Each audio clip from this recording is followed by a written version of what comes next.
Hey, this is Jay from Poll Hub, and before we get started on the first episode of 2019, very exciting, just wanted to let you know that because of travel schedules, the three of us were in different locations for this taping, and what that means is we were trying to use and did use some new technology and some different ways of putting us all together live in the same place at the same time, even though we were hundreds of miles apart.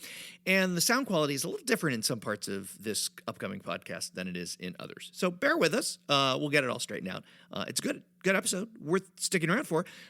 Just wanted to let you know so you didn't get halfway through and go, what the heck? All right, so let's begin. Welcome to 2019. Now let's talk about 2020. This time on Poll Hub, is it too soon to be talking about an election 22 months away? A lot of people think so, but the media is already running lots of stories about the early polls of prospective Democratic candidates who might run for president in 2020. And hey, one's already announced, so maybe we're getting what we deserve. But first, we're going to check in on Americans' expectations for the new year and also answer a slew of questions that came at us on Twitter following a somewhat controversial poll question that we did with NPR and the PBS NewsHour. We're off to a busy start. 2019 is going, so let's get to it.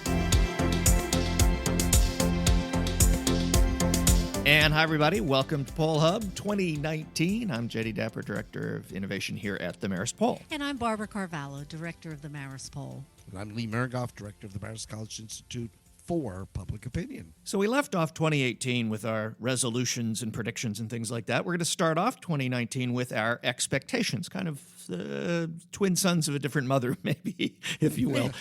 And so what we've asked people about this over the years, and Americans' expectations are different when you ask them about the country versus themselves. Kind of explain why this is. A little bit, but this time it was interesting. We asked people whether they were generally more optimistic than pessimistic about the world in 2019 and what really they foresaw for the coming year. And interestingly, Americans are generally 60% of them optimistic and more optimistic than pessimistic about the coming year. But then we did something a little different this time, and we asked them, well, why are you optimistic or why are you pessimistic? And that was a kind of a cool result that we then saw. People who are optimistic, they're optimistic because they're thinking about their own personal lives. They said that they were optimistic because of their family life. 40% of them did. Another 1 in 8 said that they were optimistic because of their job. People also mentioned their health, their finances. And so they were looking at their own lives and looking to the new year and thinking, things are good.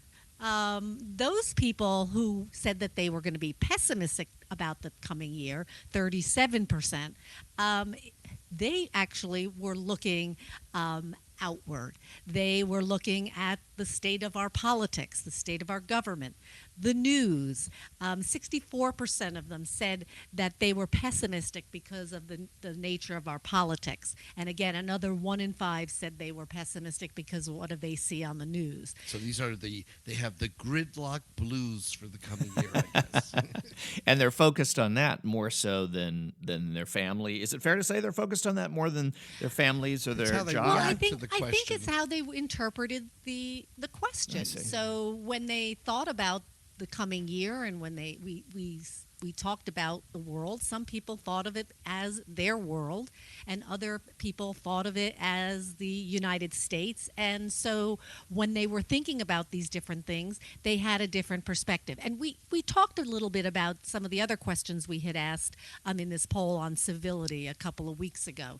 And we found that there's pretty much a consensus among Democrats, Republicans, and Independents that the tone in Washington is not civil, and they're very disturbed about that. And certainly, the shutdown negotiation, which we're going through now, doesn't help that perception. Yep. But I thought it was interesting looking at these numbers. If you take the people who are pessimistic about politics and the news, and you add those two together, you end up with Democrats, Republicans, and Independents all pretty much saying yeah, that's where it is. But So those it's are not like, but those are of that 37% That's who are correct. pessimistic. So it's correct. only a third that are pessimistic, and then you take them, and basically all the ones who are pessimistic in any party are pessimistic because of politics in the news. Yeah, it's not like the Democrats are popping the champagne and the Republicans are sitting in the corner, wiping away the tears from the midterm elections.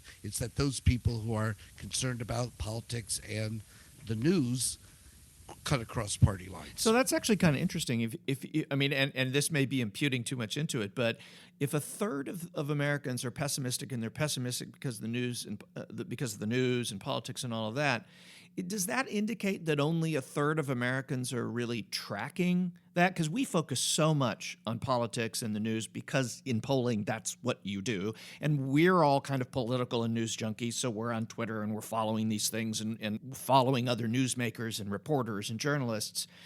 But is that because we're part of a minority? Does this show that? I think if we asked a question, and which we did, I mean, we did a number of questions on how, civil and respectful people think we are among each other, and also in particular in Washington. And so when we look at those questions, we do see much more of a consensus that people who are focused and on Washington, and we ask them about that, we actually see a pretty, fairly, good sense that people have a very similar perspective about what's going on there.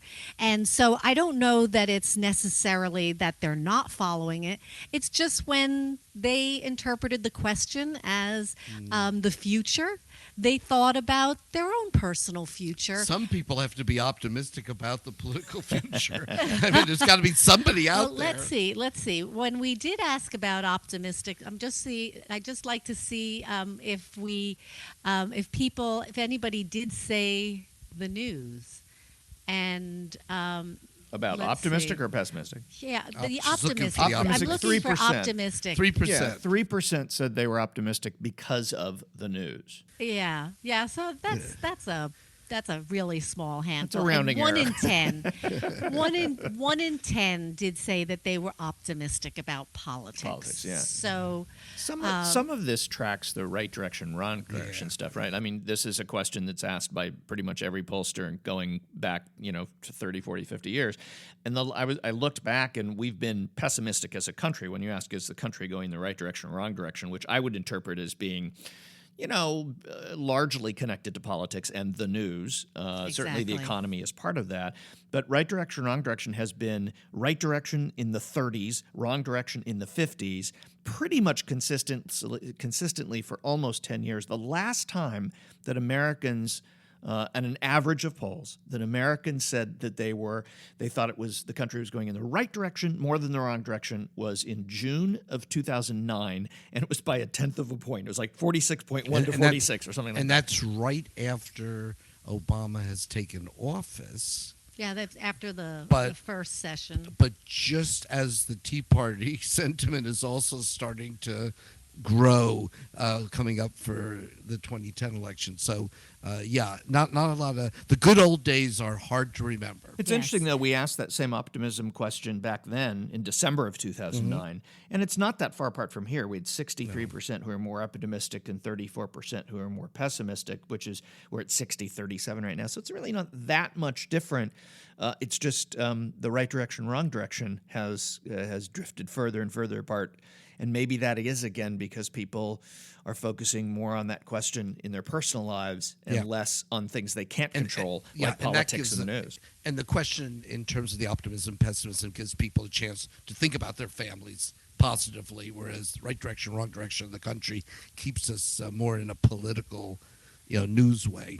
It's been a long time. It's been a long time since people have thought that the country is going in the right direction. I mean, even the number that you point to in 2009. It was a blip. Exactly. What did they say in Camelot? One brief shining moment. That's what it was. Could you sing that part?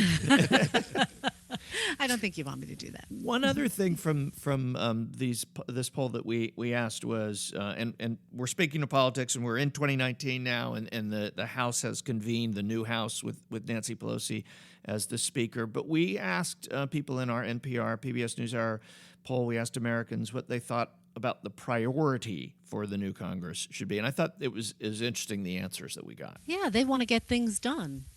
Yeah, and I think also one of the things I thought was really interesting in this was the difference in parties. Republicans are focused on immigration, Democrats much more so on health care. And if you think about the recent elections, health care was a winning issue for the Democrats. Immigration, not so for the Republicans. So Republicans who are candidates who are talking to their base came up empty when it came to more swing districts. Democrats on health care, no, doing much better. Independents are all over the place. It's not surprising between the economy and immigration, health care, taxes and spending. Taxes and spending. So immigrations, touch all the bases. I'm sorry, independents touch all the bases, but Democrats very much as candidates understood that health care was what was on people's minds in a much wider way than the Republicans' focus on immigration. And that's where we still are today, clearly with the shutdown and the wall and border security. And that's clearly talking to an audience that is not a majority. And that's why the shutdown seems to be being laid more at the Republican and President Trump's doorstep at the White House. Yeah, I do think it was striking. I pulled out the same number as being the most striking, partly because it's the largest of all of the priorities, and there are, a dozen potential ones listed. Or they're at, not a dozen, they're about 10, and then there's people who volunteered, a variety of other answers. But in that, only one of them crosses the 30% mark, and that is immigration for Republicans, 35%. Democrats are split. I mean, a quarter think it's health care, but another 16% think it's economy and jobs, and another 15% think it's climate change, 15% thinks it's guns. So there's kind of a widespread consolidation in the Republican Party around one issue, immigration, not to the exclusion of others, but as a great, preponderance of what they're interested in. Whereas Democrats are spread all over, and like you said, independents are as well. I mean, they're just, about 10 to 15% of independents, pick 8 different issues. Yeah. So, including what I thought was interesting was opioid addiction. We know that that's a serious problem in the country. It was a very important issue in a number of the local and state elections in 2018. I suspect it's going to continue to be a significant issue. And 12% of independents actually cited that as the issue that they want the Congress to get to right away in the new session, and so that's right up there, with taxes and spending. But only 3 issues have double digits among Democrats, Republicans, and independents. And if I'm a politician in Washington, I'm going to pay attention to this. Economy and jobs, Democrats, Republicans, and independents, all above 15%. Percentages of each of those believe that's the top issue. Right, almost healthcare, 1 in 5. Yeah, healthcare, 24% for Democrats, 11% for Republicans, 17% for independents. So again, all 3 above 10%. This is why I'm struck by the strategy the tone coming out of Washington right now. Nancy Pelosi's touching lots of different issue bases when she, speaks to the Congress, becoming the new speaker. Donald Trump and the Republicans are sort of locked into, the wall and the border, and that's why we're having a shutdown. It is about their base, and I that's think where it is. Yeah, I think these numbers actually reflect that because you're seeing that the Democrats do, at least the rank and file, have a whole broad range of concerns and. There's no consensus among them with one particular issue. Certainly health care resonates with the largest proportion. But the Republicans are focused on immigration. So can we conclude from this that the national leadership is responsive to their public opinion on issues? At least for their own. Yeah, at least for their own party. Don't get carried away. I agree. Well, it's a new year. I'm optimistic. What can I tell you? And about politics. I'm we found one of the 3%. Yes, you're one of the 3%. Oh, sorry, the 10%. I said politics. The politics, news yes. was news, 3%. not so much. Yeah. Hey, we're talking about what's happening in Washington and policies and issues, but the other piece of political coverage is the horse race, which has already started for 2020. Part of that is, I think, justified. Elizabeth Warren has said, yep, I'm a candidate, thrown her hat in the ring, started an exploratory committee, which is generally what they do so they can raise money. And there are a couple of other exploratory committees as well. Yeah, and there are a few others that are out there, and some others have pulled themselves out and said, I'm not going to, but I support this person. I'm talking to other people. So we there are a lot of polls out there that are already asking this question, but one of the questions that's being asked by other people is, why?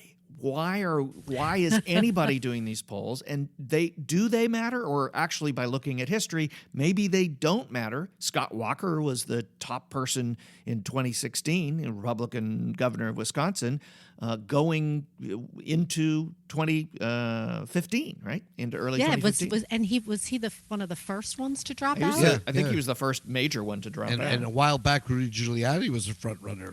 A long time back. Sure, he was a front runner too. So what is your take on this 2020 hoopla that's already started? Is it too soon? Is it realistic? Is it fair? Yeah. I have multiple reactions to that. I think, first of all, one of the positives of this is that it helps ground journalists in sort of the reality of where public opinion is. So if a candidate, I don't know, pick any of the potential candidates, goes up to New Hampshire and draws a big crowd, if the numbers are not there right now for that candidate, that may be an overstatement for some reporter saying, wow, this is really taking off right now, because it isn't. I think we understand as pollsters and a lot of political journalists that we're measuring a lot of name recognition at this point, and maybe those questions are probably more informative than the horse race questions. But I do think that horse race has its place because it does help the public understand and interpret what some people in the media might have as a little bit of a overstatement of someone's popularity. But then again, are they predictive of where things are going to go out? As you say, very often not. Harry O'Neill put together, I thought, an interesting piece where he looked back and saw. Harry Enton. Harry O'Neill. Harry O'Neill was a pollster. He was a pollster. No longer living, but a good friend of ours. Yes, he was. So Harry Enton went back and looked at a bunch of polls at this point in time, and how did the eventual nominee, where were they? And they found that, well, McGovern was nowhere, Carter was nowhere, Dukakis was nowhere. So they kind of came out of obscurity. But then again, people like Mondale and Gore and Kelly and Obama. Kerry. What am I doing with names today? It's your new trick for 2019. What's interesting, Harry O'Neill was actually, I believe, President Nixon's pollster. That's right. So he actually may have done some of the polls That's that right. Harry Enton was tracking. That is spin if I ever heard. Thank you very much, however. And I'm sure that's what you were Hillary thinking Clinton, last time was out in front. So the question is, sometimes the eventual nominees got a good lead right now, and sometimes they don't, which means it's not indicative of anything definitive. And sometimes we haven't even heard about them, because if you think about this time, 4 years ago, I mean, nobody was mentioning Donald Trump. Or Bernie Sanders. Or Bernie Sanders, for that matter. But Jay, you were a reporter and actually in Iowa during the presidential campaign. What did you think of these polls? Because one of the polls that was out was the Des Moines Register poll of Iowa. And so are we starting too early? So I'm going to date myself a little bit because the first Iowa caucuses I covered, I was a reporter in Iowa. It was my first job. It was 1988, 87, 88, and it was the Dukakis and the rest of the Democratic field. There were a lot of them. The Seven Dwarfs were sometimes they were called.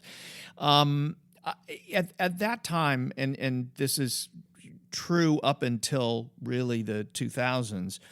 Campaigns didn't really get started until maybe the summer going into the Iowa caucuses. Now, that is full 15 months or 16 or 18 months if you get into the early part of the summer before the actual election, the general election. But the positioning for Iowa began generally in the summer. And that began that summer, too. The candidates were not visiting every day in the Quad Cities where I was working. There wasn't a candidate in town every day or every few days until October or November of that year, of 1987, going into the 1980 elections.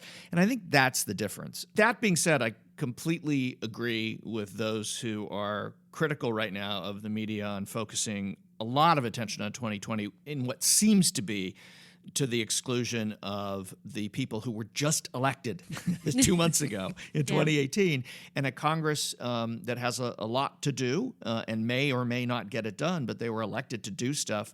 And I do think that it would be nice for there to be, on the editor's part, on the people who are in charge of making the decisions at the news networks and at the newspapers, some tempering of the desire to do horse race stories because it's so exciting to look ahead to 2020. I think we've slipped really far into treating politics as sports and covering it like sports, and I don't think that's good for anybody. And issues do ultimately drive voters to the polls, and people do like to hear a little bit about that, particularly right now when there's a sense that things are moving in some direction or not. Let's see how that plays out before we worry too much about whether John Edwards is ahead in the Iowa caucus poll, which he was by more than 2-1 at this point in 2006. Well, he did come in second. Remember, Hillary came in third. So. Yes, well, Hillary was second, and Obama was third at that point. So in the poll. I'm afraid we haven't heard the end of it, and certainly, we do not have any plans to do the early polls, but we have in the yes, in we the have, past, and we prefer certainly that they do not be used as a basis for acceptance into debates as the Republicans did last time. That's a discussion for the future. That's going to be a whole nother discussion, Lee, and we're going to let you get on your soapbox for that one. So another question that we got quite a number of comments and questions about on this poll that we did with NPR. Even stirred up a little controversy. We did. We did stir the pot. It was a question about political correctness. And what we asked, and let me start with what we asked, which was, in general, are you in favor of the United States becoming more politically correct? And you like when people are being more sensitive in their comments about others? Or are you against the country becoming more politically correct and upset that there are too many things people can't say anymore? So what stirred the controversy was that a majority, 52% of Americans, are actually against political correctness. And this came as quite a revelation to a number of people. Yeah, and I think part of the issue was methodological. People didn't like the question, and some people didn't like the results. I think we felt comfortable about the question, and the results are what they were. But maybe you could react. The argument about the question was that political correctness is a soft term that can be defined in a lot of different ways. You might define it differently than me, and to ask that in this way, people thought was not leading. It was kind of the opposite of leading. It was. It didn't have a lot of meaning without knowing what people thought political correctness meant, and people have different definitions. I'm paraphrasing a lot of the questions. Sure. So that's why we did define it in that way. So the reason why we asked the question this way is we wanted to replicate a Fox News question that was asked in 2010, just before the emergence of the Tea Party and the election where they did take a number of seats in Congress. And we wanted to see, did anything change?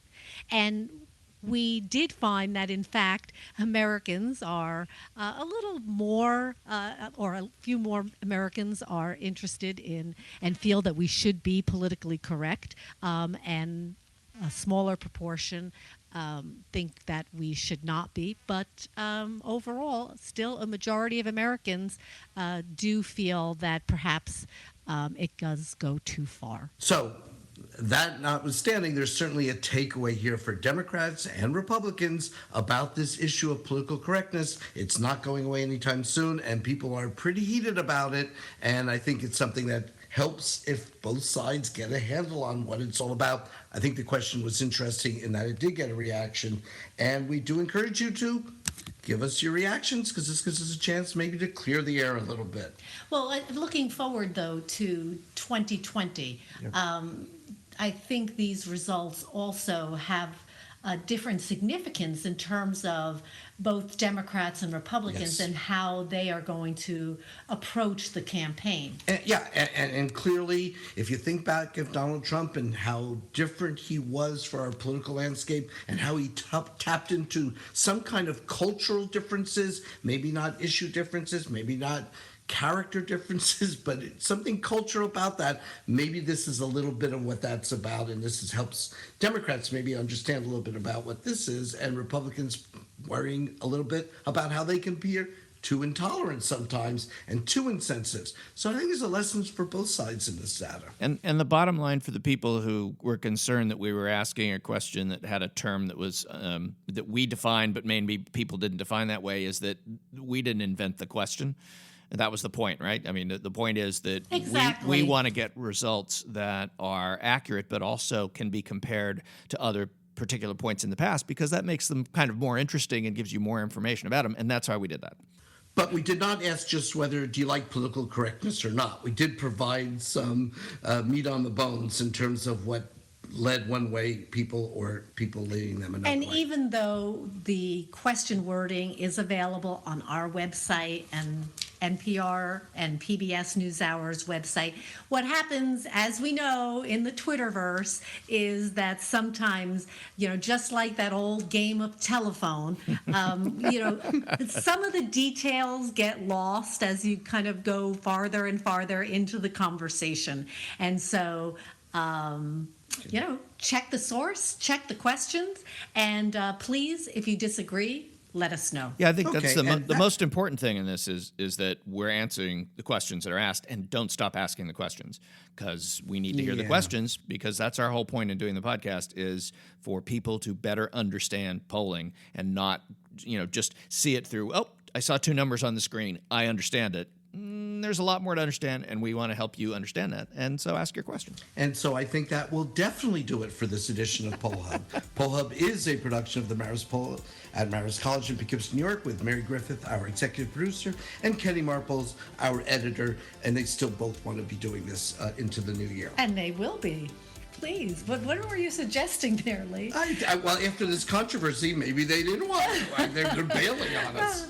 Well, we're not in easy groups. But we would like to also thank the Roper Center Archive at Cornell University, as always, who provides us with the ability to look back at questions over time and to be able to replicate those questions so that we can see how things and results have changed over the decades. Something we just did, in fact. Right. Indeed, we did. And you can send your questions to pollhub@marist.edu, or reach out to us, as many people did in this most recent case, on social media. We're at Marist Poll on Twitter, Marist Poll on Facebook. Don't forget to subscribe and leave a review, too. Wherever you're listening to this podcast, there are opportunities to leave a review. We'd love to know what you think, and other people who might be hunting for some new interesting podcast for 2019 would love to hear your thoughts as well. Happy New Year, everybody. Yeah, the statute of limitations has not run out yet, so you can still say Happy New Year.